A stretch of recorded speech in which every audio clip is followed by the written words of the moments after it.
Taylor Evans has a question, says, I have a son and had a domestic violence upbringing. I have fears of family telling me how to parent my son. How do I set healthy biblical boundaries that protect my son and honor Christ?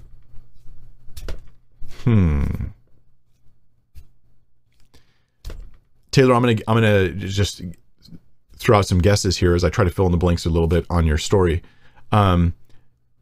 You have domestic violence in your background, which means that the parents or whoever was influencing you as you were growing up, they were doing things wrong, right? And you're worried that they're going to think that you should do things wrong too and try to pressure you to do those wrong things in the way you raise your son or your child.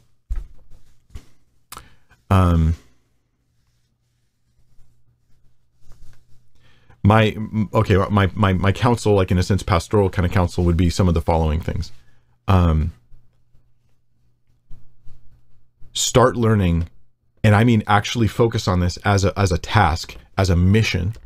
Start learning how to have consistent, godly parenting, simple rules for the household and for your kids and all that, and known ways of enforcing those rules that in foresight and in hindsight, you're like, that was not an overreaction, that was not an underreaction, that was a proper enforcing of the rule.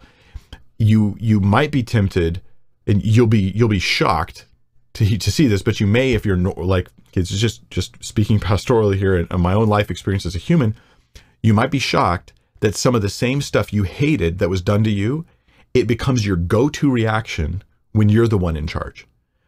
Because you've learned behaviors, you didn't realize you were watching these patterns, and then you just naturally go down the same path.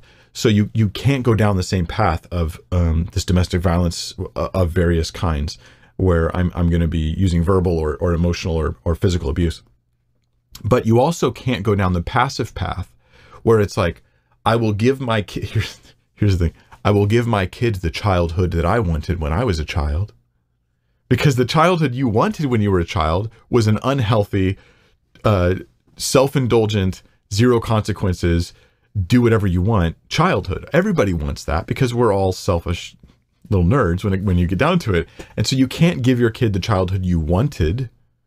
You need to try to give them the childhood they need, and godly parenting, where you have, read the book of Proverbs and think of how to apply this in your parenting, because there's a lot of parenting advice in the book of Proverbs. Maybe read some parenting books, even get them on Audible if you don't like, or just start YouTubing it and look at, but don't just listen to one source here, listen to multiple, and start to craft what becomes a consistent and reliable parenting plan for how you will deal with these things.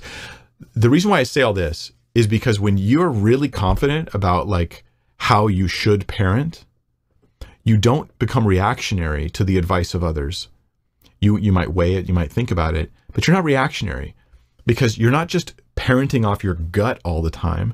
You're parenting with a structure and a plan that is reliable for your kid. They need reliable stuff if they're going to feel like there's a stable world around them, where they do this, they know this will happen, and they don't have to look at your face to see how angry you are to decide whether they'll get in trouble or not when they're about to do something they shouldn't. So these are just some things I recommend. Look at the parenting teachings in the book of Proverbs, right? You can't not discipline your kid. If you don't punish them, Proverbs says you hate your son if you don't punish him when he does bad things. But if you over punish, you're a brute, you're cruel, and you're abusive. So you got to find that balance.